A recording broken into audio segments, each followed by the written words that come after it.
Pag-agi sa National Highway, overloading as in overcharging, komo na bayulasyon kan mga trimobil sa Naga City sigun sa PSO.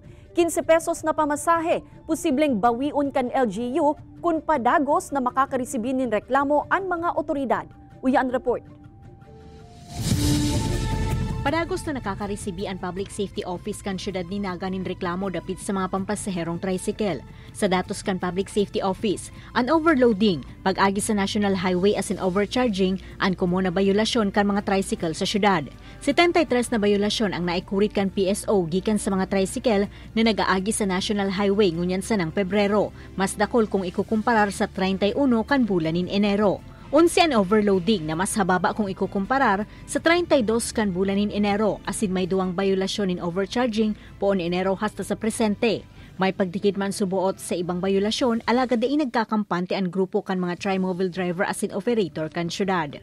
Siguro si operator kani dapat ma-orient man ninda si mga driver ninda sa araw kay na sitwasyon na lalo na under sa observation si Samoyang hinagad na dagdag na pamasahe baga.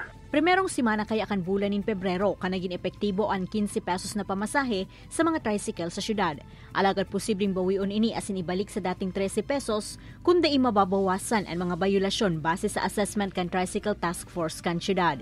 Maging maray po sa tuyang mga pasahero dahil man po mag-abuso lalo na sa pagsingil ng mga pamasahe dahil si Gibo po kang nagkakapira nadadamay po ang kadaklan na nagiging maraot na imahen para sa mga trimobile driver din sa Naga. Apura kay ni posible man nabawian in prangkisa ang operator na may dakol na numerong units na may bayulasyon. Ini si Rosie Nieva, Balitang Bicolandia.